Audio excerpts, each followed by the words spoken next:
મંગલાચરણ ચિંતા સંતાન હંતારો યથા તામૃજને નવ શ્રિયાનંદં નિજાચાર્યં પ્રણામામિ મુહુર્મુહુઃ યદ રૂપહતો ચતુષાત્મ દુઃખાવિવો ભવેत् તમહં સર્વદા વંદે શ્રીમદ્વલ્લભનંદનम् અજ્ઞાનાતિમિરાન્ધસ્ય જ્ઞાનાഞ്જલશલાકયા ચક્ષુરુન્મીલિतं येन तस्मै श्रीगुरवे नमः नमामि हृदये शेषे लीलाक्षीराब्धिशायिनम् लक्ष्मीसहस्रलीलाभि सेव्यमानं कलानिधिं चतुर्भिश्च त्रिभिस्तदा सर्वैर्विराजते योऽसौ पञ्चदारतये मम। धन्यवाद प्रणाम जी जी।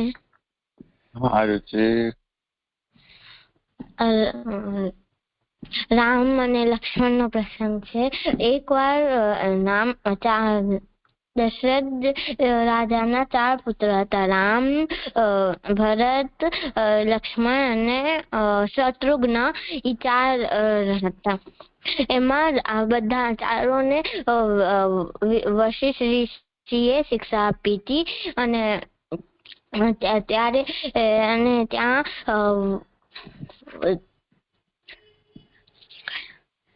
અને એમને એકવાર એક ઋષિ આવ્યા।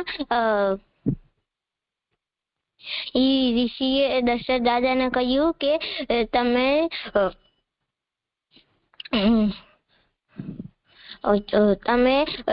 અમારા 2 રાક્ષસ છે, મારીચ અને સુબાહુ, મને યજ્ઞ નથી કરવા દેતા, એટલે તમે રામ અને લક્ષ્મણને લઈ આવવાની આજ્ઞા દો। તો એમને હા કીધી કે હા લઈ જાઓ। તો ત્યારે રામ અને લક્ષ્મણ એમને લઈ ગયા અને ત્યારે રામ લક્ષ્મણ બારે જોતા કોઈ રાક્ષસ કે નથી આવતો। 5 દિવસ સુધી યજ્ઞની અંદર જે થતું હતું થયું, પણ 6 દિવસે ગણના થઈ રાક્ષસ આવતા હતા। પેલા મારીચ આવ્યો તો રામજીના બાણથી સમુદ્રમાં ધકાઈ ગયો। એમ રામજીના બાણથી સમુદ્રમાં હાલ્યો ગયો। અને બીજો ત્યારે સુબાહુ આવ્યો, એમાં ત્યાં જ એમને મરી ગયો સુબાહુ। અને ત્યાં રામ અને લક્ષ્મણને સેનાને પરાજિત કરી નાખ્યા। આમાંથી શીખ મળે છે કે આપણે ઠાકોરજી કોઈ બી પોતાના ભક્તને કોઈ બી કષ્ટ તેને સહી નથી શકતા।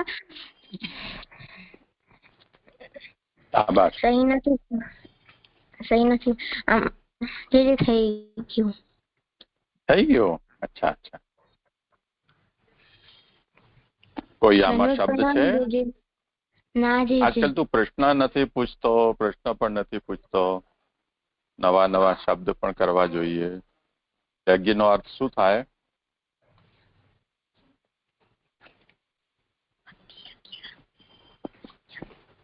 યજ્ઞ એટલે કે કોઈ બી દેવતાનું પૂજન કરો, પ્રસ્તાવ આપ્યો, આહવાન કરવું, કોઈ બી દેવતાનું પ્રસન્ન કરવું।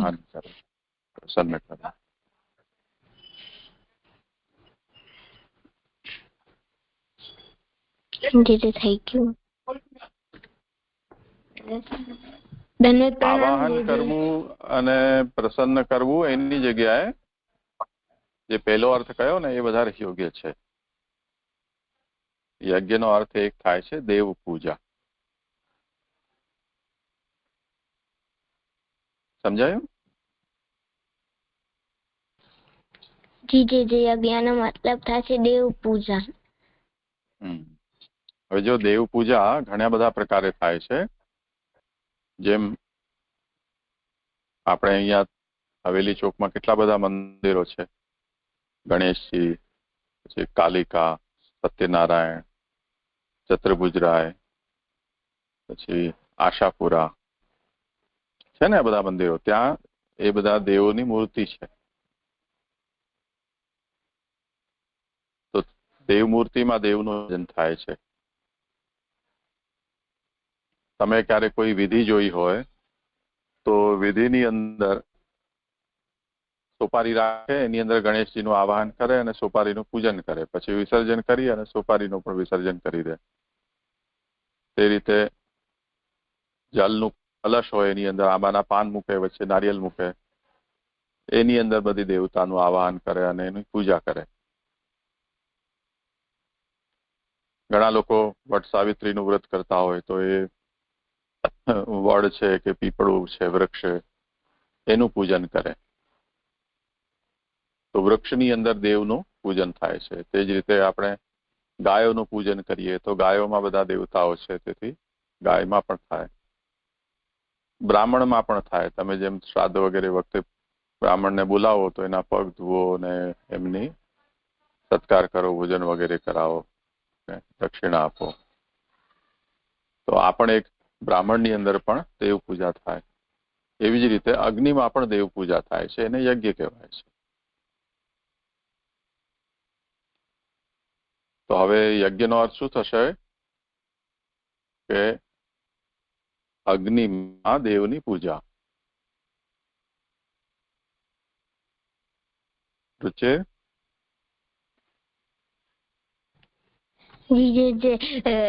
અગ્નિનો મતલબ થાય છે યજ્ઞનો મતલબ થાય છે અગ્નિમાં દેવની પૂજા.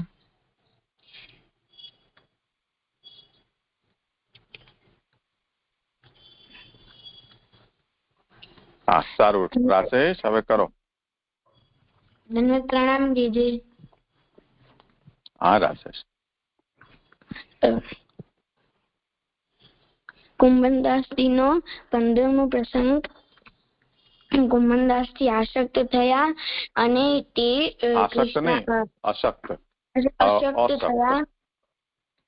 અશક્ત થયા અને તે કૃષ્ણ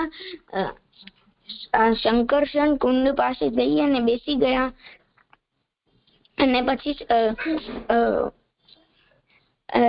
રાજભોગ આરતીના સમયે કુંભનદાસ દેખાણા નહીં. તો શ્રી ગુસાઈજીએ ચતુર્બુદ્ધદાસને પૂછ્યું કે કુંભનદાસ ક્યાં છે? ત્યારે ચતુર્બુદ્ધદાસે કહ્યું કે કુંભનદાસ શંકરશન કુંડ પાસે ગયા છે.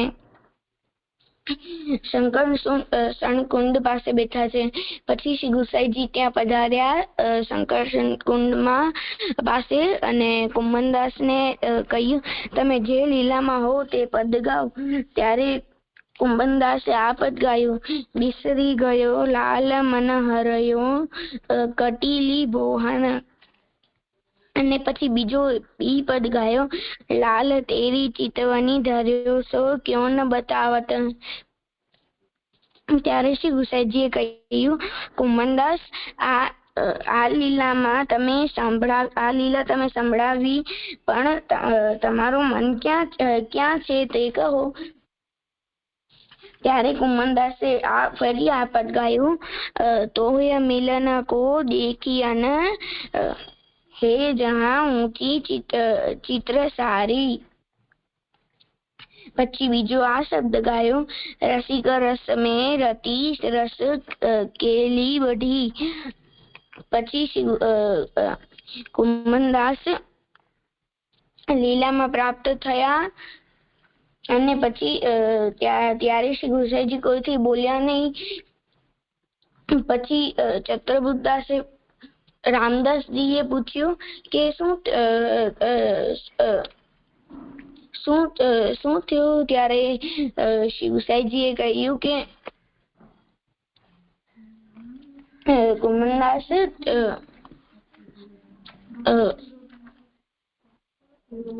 ભક્ત તીરો ધ્યાન ત્યાં છે. આનાથી એ શીખ મળે છે કે આપણે આખું જીવન પ્રભુની સેવા અને સ્મરણ કરશું તો પ્રભુનું નામ આપણને અંતિમ ક્ષણ સુધી યાદ રહે છે. બહુ સારું. હા, બહુ સારું. આમાંથી શબ્દ છે ભક્ત. ભક્ત એટલે કે જે ઠાકોરજીના ભક્તો જે સેવા કરે તે ભક્ત કહેવાય.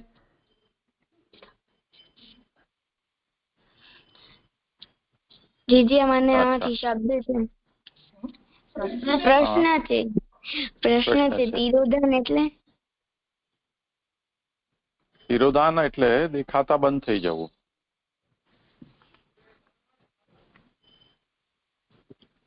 જી છે.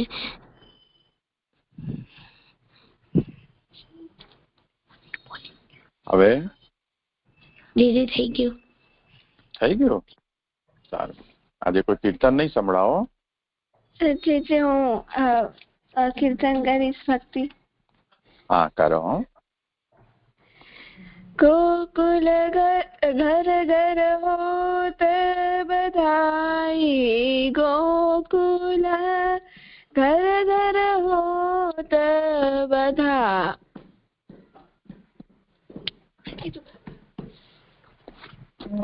ગોકુલ ઘર ઘર હોત બધાઈ, ગોકુલ ઘર ઘર હોત બધાઈ. ગાવત મંગલ નારી ગોખ કી, બાજે વિવિધ બજાઈ. ગોકુલ ઘર ઘર હોત બધાઈ. ગાવત મંગલ નારી ગોખ કી, બાજે વિવિધ બજાઈ. ગોકુલ ઘર ઘર હોત બધાઈ. દેતનો છાવર પત ભૂખના લે, બધી જન બહિરાઈ.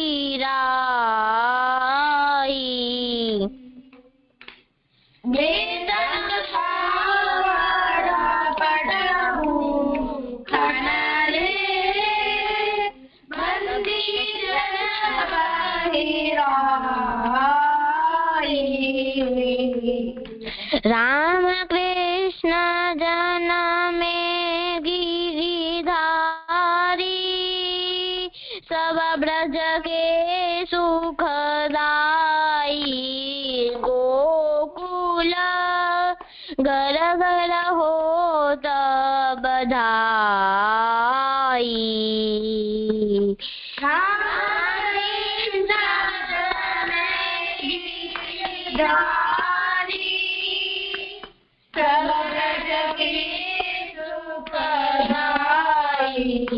ગોકુલ ઘર ઘર હોત બધાઈ.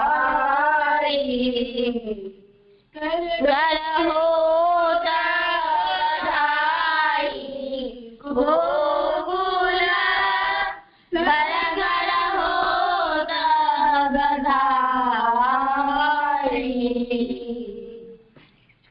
જે થઈ ગયું. આ ભક્તિએ કર્યું કે તે કર્યું રુચિર? દીદી મેં કર્યો. ભક્તિનો રાગ ભૂલી ગઈ હતી. સારું કર્યું.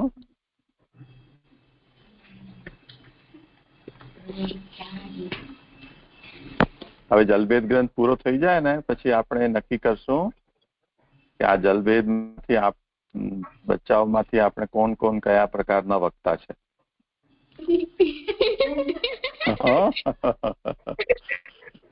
ચાલો સારું. હવે આગળ આજે કોણ કરશે? હું ભક્તિ કરું. હા કર. જે કાલના અધ્યયનમાં જોયો હતો કે પ્રવાહી જે લોકો જે પ્રવાહી જળ નથી એનું ઉદાહરણ આપીને અહીંયા કહ્યું છે. જે પ્રવાહી જળ નથી અહીંયા પણ લીધો, પણ અહીંયા જે 12 માસ એક જ લેવલ પર રહે તેવો જળ નથી, પણ એમાં વધારો ઘટાડો થાય છે તેવો કોઈ જળ છે કે તેવો કોઈ નદી, તેવી કોઈ નદી છે એનો એક એક્ઝામ્પલ આપ્યો હતો કે એવું થવાનું કારણ એટલે કે ઓછું, એટલે કે વધારે અને ઓછું થવાનું એમ કારણ એ હતો કે જે સોર્સ છે જે પાણીનો ઈ પહાડ કે હિમ નદી સોર્સ છે તો એ વરસાદથી આમ એટલે એને વરસાદથી કોઈ લેવા દેવા નથી સ્ટાર્ટિંગ ફોર્સનો, પણ એનો જે વધારો ઘટાડો છે એનામાં વરસાદનું જ કારણ છે. કેમ કે ગરમીના સિઝનમાં ઇવાપોરેશન થાય છે અને જે વરસાદના સિઝનમાં વરસાદ વધારે પડે છે, તો એવી રીતે વધારો ઘટાડો થાય છે. તો એવા કોઈ પ્રવક્તા જેના અનેક જન્મ થાય છે અને એટલે એમનામાં વધારો ઘટાડો આવે છે, તો એમાં આપણે જળભરતજીનું ઉદાહરણ લીધો હતો કે જળભરતજી એ બહુ મહાન રાજા હતા. એમના નામથી જ આ ભારત નામ બન્યું છે અને એના પછી એમને થયું કે એ મોટા રાજા હતા પણ એમના જે પ્રસિદ્ધ થઈ ગયા અને એમનું રાજ્ય પણ સુખી થઈ ગયું, તો એમણે વાનપ્રસ્થ આશ્રમ લઈ લીધો અને એ વનમાં રહેતા અને પછી ત્યાં જ રહેતા અને એમને એકદમ મન લગાવીને ઠાકોરજીનો તપસ્યા કરી હતી. પણ પછી એમને એક હિરણના બચ્ચામાં મોહ લાગી ગયો અને જ્યારે એમનો અંતિમ ક્ષણ આવ્યો ત્યારે એમને ખબર પડી કે ના, ત્યારે એમને થયું કે ઈ તો હિરણના બચ્ચામાં એમનો મોહ થઈ ગયો છે અને હવે એમણે જે ત્યાગ કર્યો એમાં ઘટાડો થઈ ગયો. તો પછી બીજા જન્મમાં એમને પ્રભુએ એમને હિરણનો જન્મ આપ્યો ને એનામાં એમને શુદ્ધિ આપી, એમને યાદ રખાવ્યું કે આ ભૂલ થઈ હતી, તો એમણે હિરણના જન્મમાં પણ કોઈમાં મોહ ન રાખ્યો. પછી એમને પાછો મનુષ્ય જન્મ મળ્યો અને એનામાં પણ એ જળ જેવા રહેતા, એટલે કે કંઈ આમ કોઈ વસ્તુમાં મોહ ન રાખે, કોઈ વસ્તુમાં વધારે ઇન્ટરેસ્ટ નહીં, ખાલી પ્રભુમાં જ મન રાખતા, એવા જળભરત થઈ ગયા. તો એવી રીતે જે આમાં પહેલા એમણે વાનપ્રસ્થ એટલે કે કર્યું હતું ત્યાગ, તો ત્યારે એમનામાં જે વધારો થયો એમના ભાવમાં, પછી ઘટાડો થયો જ્યારે એમને મોહ થયો, એના પછી એમને પાછો જ્યારે મનુષ્ય જન્મ મળ્યો ત્યારે વધારો થયો. તો આજે એવી જ રીતે જે અહીંયા આ પ્રવક્તાને કહ્યું છે જે પ્રકારના કર્મ છે તે પ્રકારને મનુષ્યના જન્મ થાય છે અને એમને સારા સંગ મળે તો એમને ગુણરૂપ થાય છે અને જે ખરાબ સંગ મળે તો દોષરૂપ થાય છે. તો આવા સંગ આદિમાં આપણે અહીંયા સંગ આદિ કયું છે તો સંગનો તો જોયો કે સારો કે ખરાબ સંગમાં આપણે દોષરૂપ કે સંગ આદિ આવી રીતે મળી શકે છે. અને તો આદિમાં આપણે અન્ન દોષ કે કાલવશ દોષ કે અવસ્થા એવી રીતે આમ અલગ અલગ સમજી શકીએ. અન્ન દોષને આપણે દેવદ્રવ્યથી સમજી શકીએ. એવી રીતે આ બધાને કારણે મનુષ્યના જીવનમાં વધારો અને ઘટાડો થતો હોય છે. તો જે નવદા ભક્તિ, યંત્ર, મંત્ર, તંત્ર, ધર્મ પાલન અને વર્ણાશ્રમ ધર્મ, કેમ કે આ બધી વસ્તુ ઉપાસના માર્ગીઓ જે છે એ ઉપાસના માર્ગમાં એ પ્રાઇમરી છે. એ બધું એમને આ બધી વસ્તુ જે બધા માટે એટલે કે જે ઉપાસના માર્ગીઓ છે એમના માટે બધા જ માટે આ પ્રાઇમરી છે એટલે લાગુ પડે છે. અને અહીંયા જન્મ પ્રવાહ વાળાની વાત કરી છે, એટલે કે જે ઉપાસના માર્ગમાં બતાવેલ પ્રાઇમરી જે પણ કર્મ અને વસ્તુને ધર્મ ને બધું કહ્યું છે તે બધું કરી રહ્યો છે ને તે કરતા કરતા તેના અનેક જન્મ થયા છે. એમાં કોઈ જન્મ સારો સંગ એને મળ્યો છે તો અને કોઈ જન્મ ખરાબ સંગ મળ્યો છે. તો આવી રીતે એના જીવનમાં ઉતાર ચઢાવ આવ્યા છે અને સંગ વગેરેના કારણે ગુણદોષોમાં પરિવર્તન થઈ રહ્યું છે અને તો તે વૃદ્ધિ અને ક્ષય વાળો છે. પરંતુ તેમનો જે પ્રવાહ છે એ વર્ણાશ્રમ ધર્મ અને નવદા ભક્તિ જળવાઈ રહેલી છે. તે તો નિરંતર એકદમ ઉદ્યોગમયતા છે, એટલે કે સોર્સ એનો ચાલુ જ રહે છે, તે બંધ નથી થતો. તો આ ઉપાસના માર્ગીઓ છે એને અને જે આ ઉપાસના માર્ગીઓ અગર ભક્તિ માર્ગીઓનો સંગ કરવું હોય અને એ ઉપાસના માર્ગીઓનો સંગ કરશે તો એમને એ લાભ એમના ભાવમાં વૃદ્ધિ નહીં થાય અને એ લાભકારી પણ આ ભક્તિ માર્ગીઓ માટે નહીં થાય. તો એવી રીતે ભક્તિ માર્ગીઓને આવો વિવેક રાખવો જોઈએ, જે મને એવું સમજાયું હતું.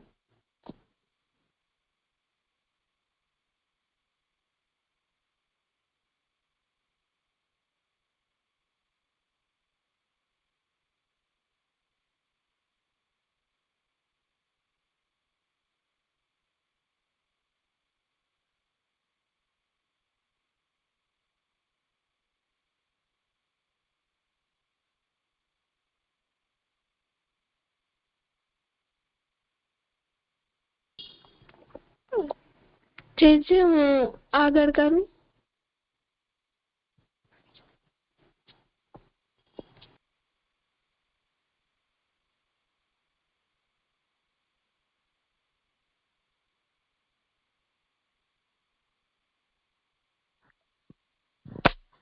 જે આપનો અવાજ નથી આવી રહ્યો. અચ્છા, હા હા, મારો મ્યુટ હતો ફોન. હા, કરો.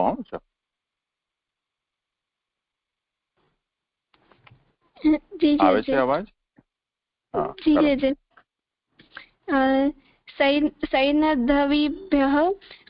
સૈનદ્ભ્યઃ સ્વાહા વચનમાં સૈંધ ન અડધું છે બચ્ચા.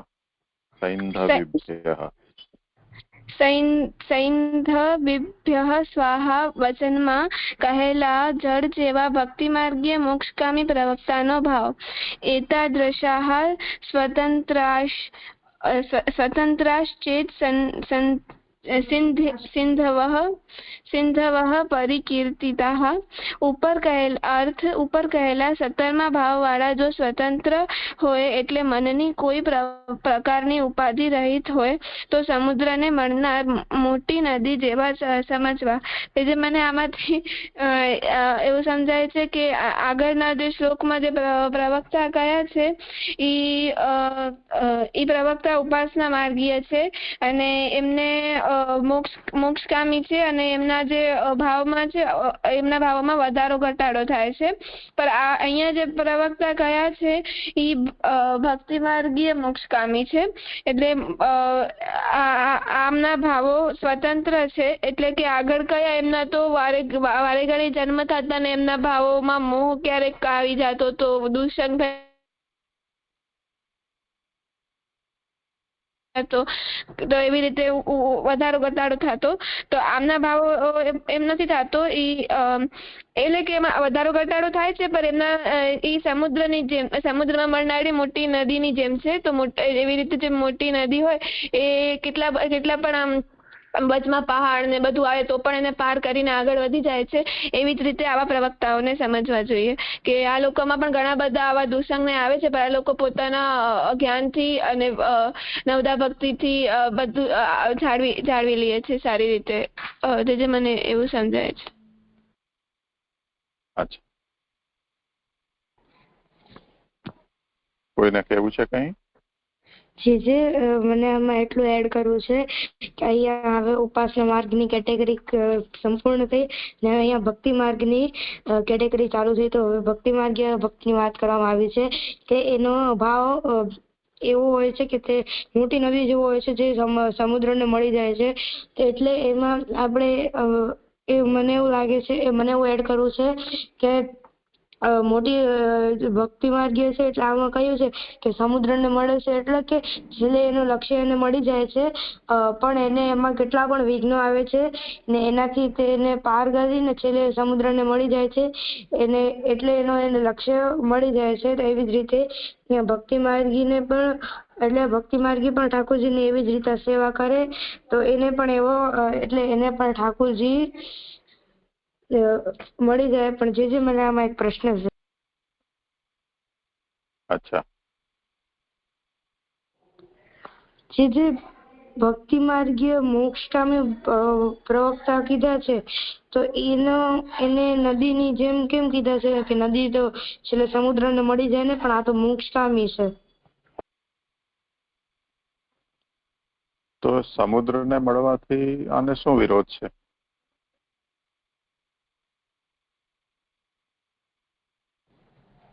જે એટલે કે સમુદ્રને મળી જાય એટલે એનો લક્ષ્ય પ્રાપ્ત થઈ જાય, તો શું એવા ભક્તોને મોક્ષ પ્રાપ્ત થઈ જાય છે?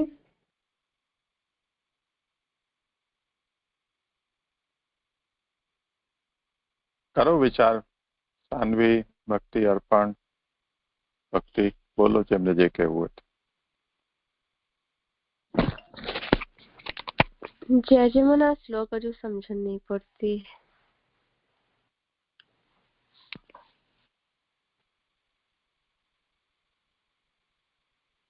ચલો તો ફરી સમજાવો ભક્તિ. જી મને આ શ્લોકમાં કહ્યું છે કે ઉપર કહેલા 17મા ભાવવાળા જો સ્વતંત્ર હોય એટલે મનની કોઈ પ્રકારની ઉપાધિ રહિત હોય તો સમુદ્રને મળનાર મોટી નદી જેવા સમજવા. તો અહીંયા એમ સમજાવે છે કે જે આગળના શ્લોકમાં જે પ્રવક્તા કહ્યા છે એમને એવા નદી સાથે એમને કમ્પેર કર્યું છે જેમાં વધારો ઘટાડો થાય છે. પર અહીંયા હમણાં આ શ્લોકમાં એવા પ્રવક્તાને સમજાવે છે કે જે મોટી એવી નદી હોય જે પણ આપણા જેમ કે ત્રિવેણી સંગમ છે, ત્રણેય સંગમ મિક્સ થઈ અને પછી સમુદ્રમાં મળી જાય, એવી રીતે બહુ મોટી બધી નદીઓ મિક્સ થઈ અને સમુદ્રમાં મળી જાય છે એટલે પોતાના લક્ષ્યને પ્રાપ્ત કરી લે છે. તો એવી રીતે આ પ્રવક્તાઓને સમજવા જોઈએ કે આ ભક્તિ માર્ગીય મોક્ષગામી છે, એટલે કે એમને અક્ષર બ્રહ્મની પ્રાપ્તિની ઈચ્છા હોય છે. તો એ અગર પ્રભુની સેવા કરતા હોય અને શાયદ એમને મોક્ષની ઈચ્છા હોય તો અમુક એવા પ્રવક્તા હોય જે એકદમ દ્રઢતાથી એવી રીતે કરતા હોય તો એમને મળી પણ જાય ને અમુકને જન્મો લાગી જાય કરવા માટે, અગર એ આના ઉપર અટલ રહે તો. જે મને એવું સમજાય છે.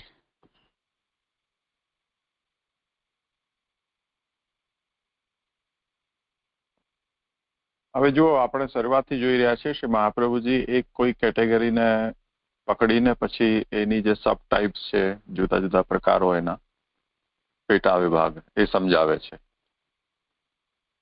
એવી રીતે અહીંયા ઉપાસના માર્ગનું પ્રકરણ શરૂ કર્યું અને એ છેલ્લે નદીના સાથે એ વિષય સંપૂર્ણ થયો. નિરંતરોદ્ગમયુક્તાઃ નદ્યસ્તે પરિકીર્તિતાઃ. હવે જે નદીના સાથે જેમને સરખાવ્યા છે એમાં બે પ્રકાર આપણે જોયા. એક તો સ્થિર વૃદ્ધિક્ષય વિવર્જિત અને એક વૃદ્ધિક્ષય યુતા.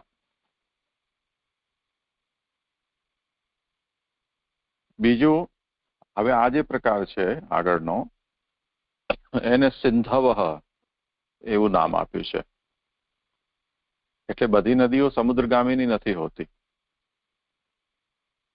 પણ કેટલીક નદીઓ એવી પણ હોય છે કે જે સમુદ્ર સુધી જતી હોય છે.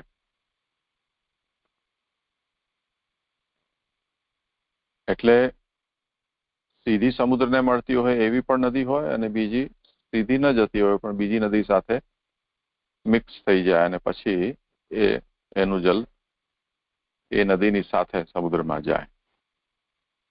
એટલો અંતર છે. તો એતાદૃશાઃ સ્વતંત્રાશ્ચેત, મૂળ આમાં વધારાનો જે શબ્દ છે એ શું છે? એતાદૃશા એટલે આના પહેલા કહ્યા તે પ્રકારના. આના પહેલા શું કહ્યા? અનેક જન્મ સંસિદ્ધા જન્મ પ્રવૃત્તિ સર્વદા સંગાદિ ગુણ દોષાભ્યામ વૃદ્ધિક્ષયયુતા ભવે નિરંતરોદ્ગમયુતા. આવા એટલે જે લોકો એ અનેક જન્મની સાધના કરેલી છે એ સાધનાથી એમના અનેક પ્રકારના જન્મ થયા છે, અનેક પ્રકારના કર્મો એમણે કર્યા છે, અનેક પ્રકારની ઉપાસનાઓ કરી છે. તે ઉપરાંત આટલા જન્મો થયા હોવાને કારણે સંગ વગેરેને કારણે અનેક પ્રકારના ગુણદોષો પણ એમની અંદર આવ્યા છે. એને કારણે એમના ભાવમાં ક્યારેક વૃદ્ધિ અને ક્યારેક હ્રાસ એટલે વધારો કે ઘટાડો જોવા મળે છે. પરંતુ નિરંતરોદ્ગમયુતા એમનો જે સોર્સ છે એ ફૂલ ઓફ એનર્જી છે કે ફૂલ ઓફ ભક્તિ છે, એટલે ક્યારે પણ ડ્રાય નથી થઈ જતી એમની ભક્તિ. એટલે એને નદીના સમાન એમને ગણાવ્યા. પણ આ નદી એવી છે કે જેમાં વધારો અને ઘટાડો થાય છે. ઘટાડો વધારો થવાનું કારણ સંગ વગેરેના કારણે થતા ગુણદોષો. હવે એતાદૃશાહ સ્વતંત્રાશ્ચેત, આવા જ નદી તુલ્ય જે છે તે, પરંતુ જે સ્વતંત્ર છે. સ્વતંત્રનો મતલબ જેના અંદર કોઈ પ્રકારનો સંગ વગેરેને કારણે ગુણદોષો આવતા નથી. બાકીનું બધું યથાવત રાખવાનું છે. તો સ્વતંત્રતાના અંદર આટલું આપણને આમાં વિશેષતા જોવા મળશે કે એમના અંદર બીજા કોઈ ગુણો કે બીજા પ્રકારના દોષો છે મળતા નથી. જેમ આપણે નર્મદાજીને જોઈએ તો અમરકંટકથી નર્મદાજીનો ઉદ્ગમ થાય અને નર્મદાનો આખો માર્ગ નદીનો જંગલો અને પહાડોમાંથી છે. એટલે નર્મદાની પૂરી જે નદીનો માર્ગ છે એ કોઈ મેદાની વિસ્તારમાંથી નીકળતો નથી. એને કારણે નર્મદાના કિનારા ઉપર બહુ મોટા શહેરો નગરો પણ નથી, મોટી ઇન્ડસ્ટ્રીઝ અને એવું બધું પણ નથી. તો જેટલું પ્રદૂષણ અત્યારે જલમાં મનુષ્યને કારણે અને ઇન્ડસ્ટ્રીઝને કારણે થાય છે, એ બધા પ્રદૂષણોથી નર્મદા છે મુક્ત છે. આના તુલનામાં ગંગા, યમુના, આ બધી જે નદીઓ છે એ આવે તો પહાડ પરથી છે, પછી આખા રસ્તામાં મેદાનમાં એ જાય છે. અને સપાટ ભૂમિ હોય તો સ્વાભાવિક છે કે ખેતી વગેરે વધારે સારી રીતે થઈ શકે, લોકોનું જીવન છે એ વ્યવસ્થિત રહી શકે. તો મોટા શહેરો ત્યાં વસેલા છે. તો આ દિલ્હી, કાનપુર, આગ્રા, મથુરા, તો ઘણું બધું જે પ્રદૂષણ છે એ બધું પ્રદૂષણ મનુષ્યનું એમાં મળીને એને ગંદુ બનાવે છે.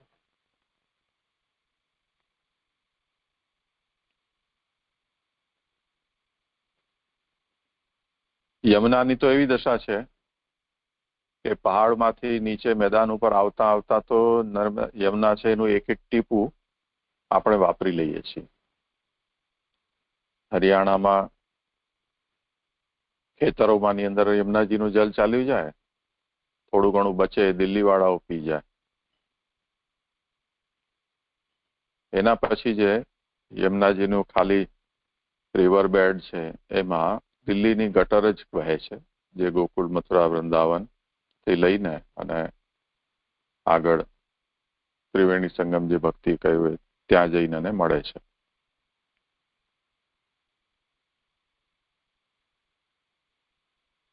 તો કહેવાનો મતલબ એ છે કે એવી જે સમુદ્રને મળનારી મહાનદીઓ કે જેના સોર્સમાં ખૂબ જ જલ હોય, સતત વયા કરે. વરસાદમાં ખાલી વૃદ્ધિ થાય એમાં, પણ ક્યારે પણ પૂરી થઈ જતી હોય, પાણી વગરની નદી થઈ જાય એવું ન બને. એવી જે મહાનદી છે એને સિંધવ કહેવાય છે. એટલે જેમ સિંધુ નદી છે તેમ. પહેલા હિન્દુસ્તાનમાં સિંધુ નદી હતી એટલે આપણે આ ઉદાહરણ સરળતાથી સમજમાં આવતું હતું. હવે પાકિસ્તાનમાં ચાલી ગઈને કારણે આપણને ઓછું સમજમાં આવે છે. પણ એનો જે ઉદ્ગમ છે ત્યાં સિંધુ નદીને આપણે હજી લદ્દાખમાં જોઈ શકીએ છીએ. તો એવી રીતે અહીંયા પણ એમ સમજવાનું છે કે સંઘ વગેરે દોષથી જે પ્રવક્તાઓ મુક્ત છે, બાકી બધા જે ગુણો ઉપાસના માર્ગી મોક્ષકામી પ્રવક્તાઓના ગણાવવામાં આવ્યા છે, એ બધા ગુણો આની અંદર છે. તો એ પ્રવક્તાના ભાવ સમુદ્રને મળનારી મહાનદીના સમાન સમજવા જોઈએ. એતાદૃશાહ સ્વતંત્રાશ્ચેત, આ પ્રકારના પ્રવક્તાઓ જો સંઘ વગેરેથી સ્વતંત્ર એટલે મુક્ત હોય તો એ સિંધુ સમાન એમને સમજવું. તો આ જે સ્વતંત્રતા છે એના ઘણા બધા અર્થોથી આપણે એને સમજી શકીએ છીએ. એટલે જે પુષ્ટિ ભક્ત અને મર્યાદા ભક્ત, આ બંને વચ્ચેની જે એક બોર્ડર લાઈન છે, એ જે બોર્ડર લાઈન જ્યાં બહુ જ ઝીણી થઈ જતી હોય, થીન થઈ જતી હોય, કંઈક એ અવસ્થાનો આ પ્રવક્તા છે. કેમ કે ઉપાસના માર્ગી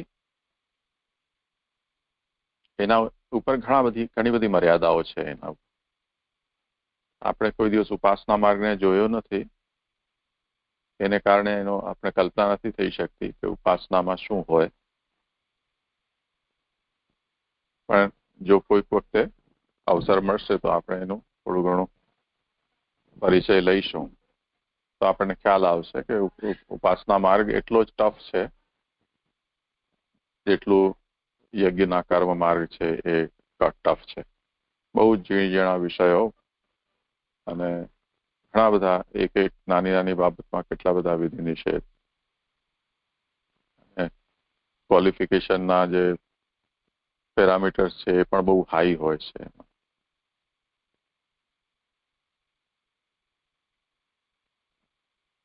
તો એ રીતે અહીંયા ખાસે સમજવાનું છે કે આ જે ઉપાસના માર્ગીથી પૃથક સ્વતંત્ર જે પ્રકારના પ્રવક્તા છે, એટલે અહીંયા સાવધાનીપૂર્વક એમને ભક્તિ માર્ગી કયા છે. ભક્તિનો મતલબ આ સ્વાતંત્ર્ય આવ્યું એમાં. એટલે જે લોકોના ભાવ આપણે જોયું તેમ મર્યાદા એટલે શાસ્ત્રની આજ્ઞા, શાસ્ત્રના વિધિ વિધાન અને પ્રેમની મર્યાદા, એ બંનેને પકડીને ચાલે છે એ તો ઉપાસના છે. એમાંથી જો ભગવત પ્રેમનો પ્રશ્ન હોય તે વખતે મર્યાદાની ઉપેક્ષા કરી શકે એવી જેના અંદર સાહસ હોય તો એ સ્વતંત્ર છે. અને જો મર્યાદાને છોડી ન શકે, એના પગ અટકી જાય, તો પછી એ સ્વતંત્ર ભક્ત નહીં કહેવાય, પુષ્ટિ ભક્ત નહીં કહેવાય, પરંતુ એ મર્યાદા ભક્ત કે ઉપાસના માર્ગી કહેવાશે. તો આ જે વક્તા છે જેને સિંધુના સમાન કયા છે, એ એવા છે કે જે મર્યાદાને ગૌણ કરીને ભક્તિને મુખ્યતા આપે છે. એનું બહુ પ્રચલિત ઉદાહરણ છે આપણે ત્યાં. 2-3 ઉદાહરણો એવા છે. એક વખત કોઈ વૈષ્ણવ ઠાકોરજીના મંદિરની બુહારી કરી રહ્યા હતા અને એવામાં શ્રી મહાપ્રભુજી કે કોઈ આપણા ગુરુ પધાર્યા. તે વખતે બુહારીની દોરી તૂટી ગઈ. બુહારી એટલે સાવરણી. તો ત્યારે બીજું એમને કંઈ સૂઝ્યું નહીં, તો એમણે પોતાની જનોઈ તોડીને અને એમાં બાંધી દીધી અને એમણે મંદિરની સ્વચ્છતા કરી દીધી. ત્યારે એમની પીઠ થાબડીને એમ કહ્યું કે આજે તે સાચી સેવા કરી. હવે જનોઈ છે એને આ રીતે ઉતારવી એ બહુ જ અઘરો વિષય છે. પોતાની આઈડેન્ટિટી જેને આ રીતે જ બનાવી હોય, જનોઈ હોય તો જ હું બ્રાહ્મણ છું કે ક્ષત્રિય છું કે વૈશ્ય છું કે ગ્રહસ્થ કે વાનપ્રસ્થી કે બ્રહ્મચારી છું. જનોઈ વિના રહી જ ન શકાય. અને એનું આ રીતે ઠાકોરજીની સેવામાં જરૂર પડે ત્યારે જનોઈનો ઉપયોગ પણ કરી લીધો તો એને બહુ મોટી સેવા માની. એટલે એમનો એ જે દેહાભિમાન છે એ ઢીલું થઈ ગયું, કમજોર પડી ગયું, એ ગુણ ગણાયો ત્યાં. એવી જ રીતે આપણે જેમ વાઘાજી રજપૂતનું ઉદાહરણ લીધું હતું કે ઠાકોરજીએ કહ્યું મને પૂરણપોળીમાં ઘી નથી તો મારું ગળામાં એ ખૂંચે છે, તો સિપાહીના વેશમાં જ જૂતા પહેરીને ઠાકોરજીનો ને ભોગ આરોગી રહ્યા હતા ત્યાં ઘી પધરાવ્યું. આ એમની સ્વતંત્રતા બતાવી રહી છે.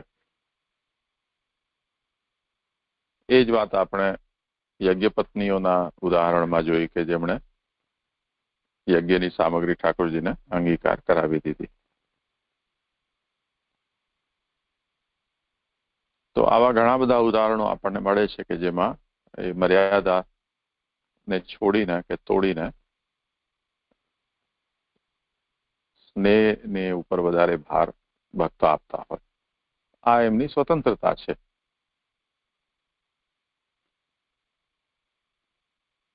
હવે રહી વાત એ કે એમને બંસી જે પૂછી રહી હતી તે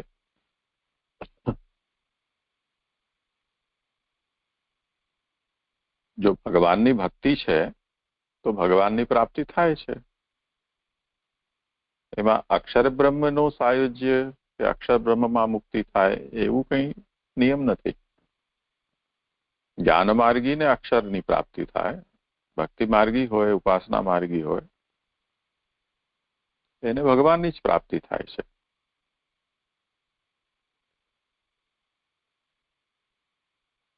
તો સમુદ્રને મળનારી છે નદી, એનાથી આને કોઈ વિરોધ નથી. સમુદ્રનો મતલબ અહીંયા ભગવાન સમજવાનો. સમજાયું?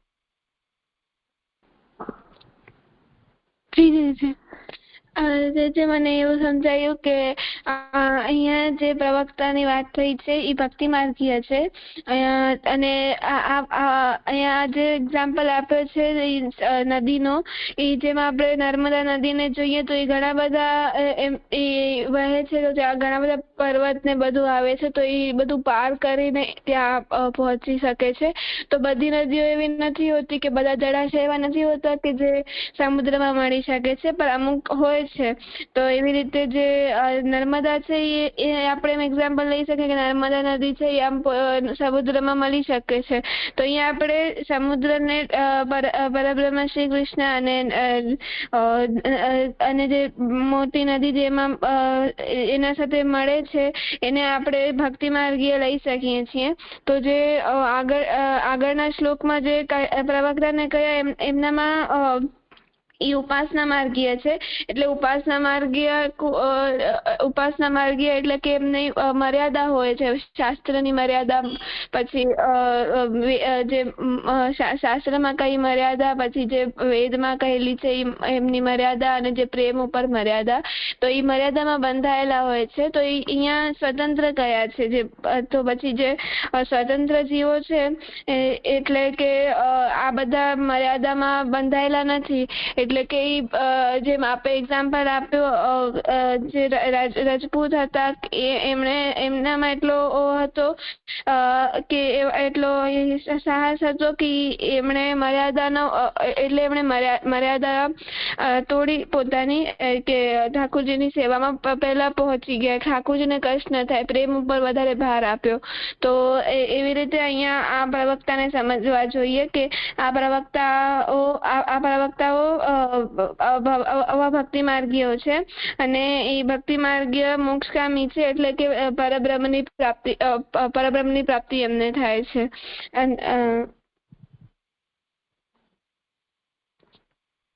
હા,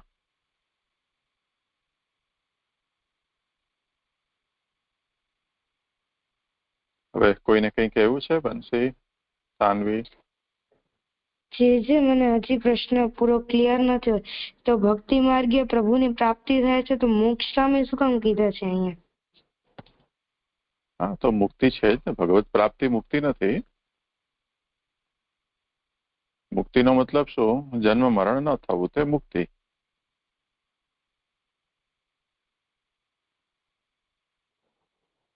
જી જી જી. આમાં એટલું ખાસ ધ્યાન સમજવું જોઈએ કે મુક્તિ મળે કે જન્મ મરણ થાય, કોઈ પણ સ્થિતિમાં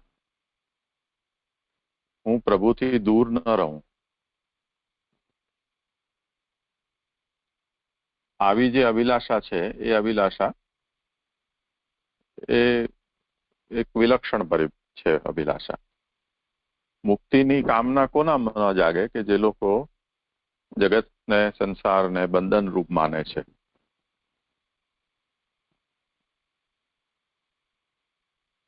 જેમ બહુ અસાધ્ય બીમારીથી કોઈ પીડાતું હોય અને શરીરની પીડા એની મટતી ન હોય, તો એ શરીરથી છૂટવા માંગે કે હવે શરીર છૂટે તો સારું.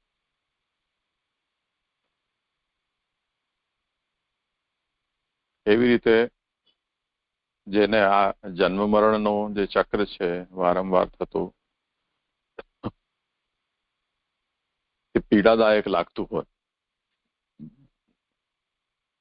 એને ભગવાનની પ્રાપ્તિ કરતા પણ મુક્તિની પ્રાપ્તિ નો વિચાર પહેલો આવે કે કોઈ રીતે આપણે છૂટીએ.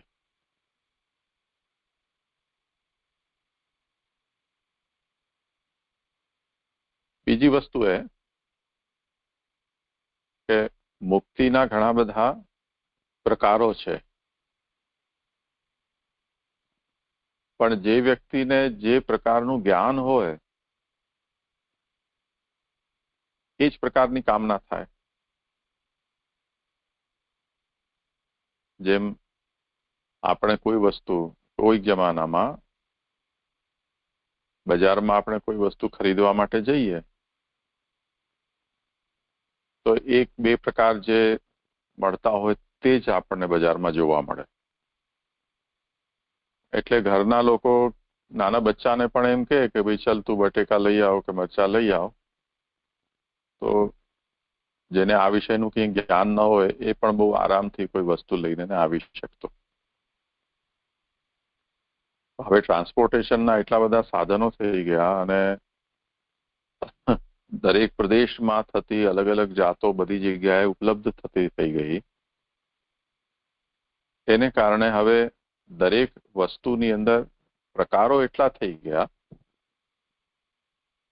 કે આપણને ખબર જ ન પડે કે આવું પણ હોઈ શકે.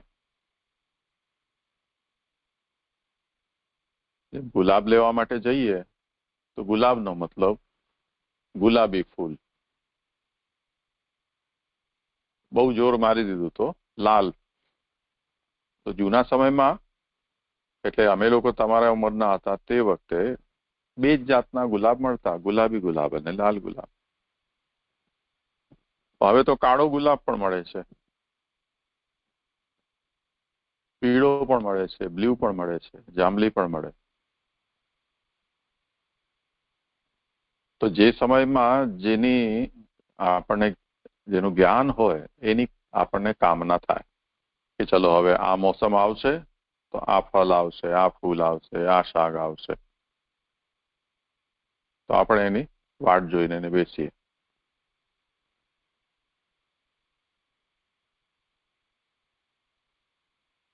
એટલે જે ભક્તિ માર્ગી મોક્ષકામી છે, મોક્ષની કામના બે કારણથી થઈ શકે છે. એ આપણે જોયું કે એક તો આ જીવનને કે આ જન્મ મરણને કે આ સંસારને દુઃખરૂપ, કષ્ટરૂપ, બંધનરૂપ માને છે, તો એનાથી છૂટવાની ઈચ્છા કરે છે. તો જે કષ્ટનો અનુભવ કરતો હોય એને સુખનો અનુભવ થવાનો કરતા કષ્ટમાંથી છૂટવાનો વિચાર પહેલો આવે. એટલે છૂટું કઈ રીતે એના ઉપર એનો ભાર છે. એને કારણે મુક્તિ એક બહુ મોટું ફલ છે, મોટી સિદ્ધિ છે, અને એ મુક્તિના સ્ટેપને તમે ક્રોસ કરો તે પછી ઘણી બધી ઉત્તમ પ્રકારના ફલની ત્યાં વેરાયટીઝ મળી શકે એમ છે. પણ એનો વિચાર તો માણસને ત્યારે આવે કે જ્યારે એને એટલી ધીરજ હોય, એનું ચિત્ત એટલું સ્વસ્થ પ્રસન્ન હોય, ત્યારે એનો વિચાર આવે. જેમાં મેં તમને ઉદાહરણ આપ્યું હતું કે બહુ ભૂખ લાગી હોય, માણસ ઉભો રહી શકે કે વાટ જોઈ શકે બે ક્ષણ, એટલી પણ જેમાં ધીરજ ન હોય, કે કોઈ તમને રસોડામાંથી તમારી થાળી વાટકામાં ભોજન તૈયાર કરીને એને આપે, સાજ સજાવીને, તો એ રસોડામાં જઈને ને તપેલીમાં જ ખાવા માંડી જાય, એવી જેને ભૂખ લાગી હોય.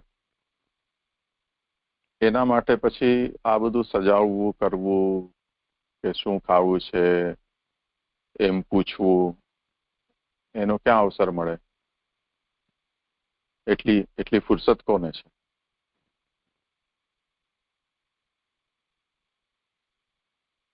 પણ જે ભક્તિ માર્ગી છે, જે જ્ઞાન માર્ગી છે, એની સ્થિતિ આવી છે કે કષ્ટને જોઈને ને સંસારથી ડરીને કે દુઃખી થઈને એનાથી છૂટવા માંગે છે. પણ ભક્તિ માર્ગી છે એની એવી દૃષ્ટિ નથી. એની દૃષ્ટિ શું છે? એટલે મર્યાદા ભક્તિ માર્ગીની, કે ભગવાને આ જગત બનાવ્યું છે, પણ જગતની અંદર ઘણા બધા પ્રતિબંધો છે. તો ભગવત ભક્તિ આ સંસારમાં થઈ શકવી બહુ અઘરી છે. તો ભગવાન મને એના ધામમાં લઈ જાય, ત્યાં હું ભક્તિ કરીશ. તો એનો ભગવાનની પ્રાપ્તિની ચાહના તો છે એની, એને જે મુક્તિ કહે છે કે ભગવાન છોડાવે અહીંયાથી, તો ભગવાનના ધામમાં જઈને ભગવત ભજન કરીશું. તો એ ભગવાનને ચાહે છે અને મુક્તિ પણ ચાહે છે. હવે કોઈ એમ કે અહીંયા જ શું ખોટું છે, અહીંયા પણ તો ભગવત ભજન કરી જ રહ્યો છો. તો એ કહે છે કે નહીં, અહીંયા ઘણા બધા કર્મ બંધનો છે, સંગ દોષ છે, બીજા પણ ઘણા બધા વિઘ્ન પ્રતિબંધો છે, આસક્તિ વગેરે. હવે એ કેમ કે સ્વતંત્ર પુષ્ટિ ભક્તિ માર્ગી નથી, મર્યાદા ભક્તિ માર્ગી છે. તો આ બધી વસ્તુને પુષ્ટિ ભક્ત લીલા તરીકે જુએ છે. એને કારણે એનો વિવેક, ધૈર્ય, આશ્રય હટતો નથી. પણ જેની એવી લીલા દ્રષ્ટિ નથી, એ તો એમ ચાહશે ને કે આ જગત થી છૂટું હું અને ભગવાનના લોકમાં હું જાઉં. તો પછી એવી એની ઈચ્છા ભાવના છે, તો ભગવાન તે પ્રકારની એને મુક્તિ પણ આપે છે. તો મર્યાદા ભક્ત છે એને ભગવાન જે મુક્તિ આપે છે, એ મુક્તિ પણ ભગવત પ્રાપ્તિ રૂપ જ મુક્તિ હોય છે.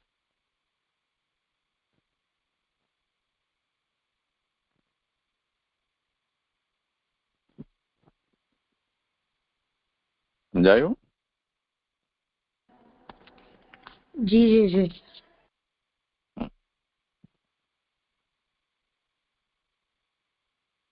સારું, તો આજે આપણો સમય થયો છે, અહીંયા વિરામ રાખીએ. દનત પ્રણામ જય જય. ધન્યવાદ.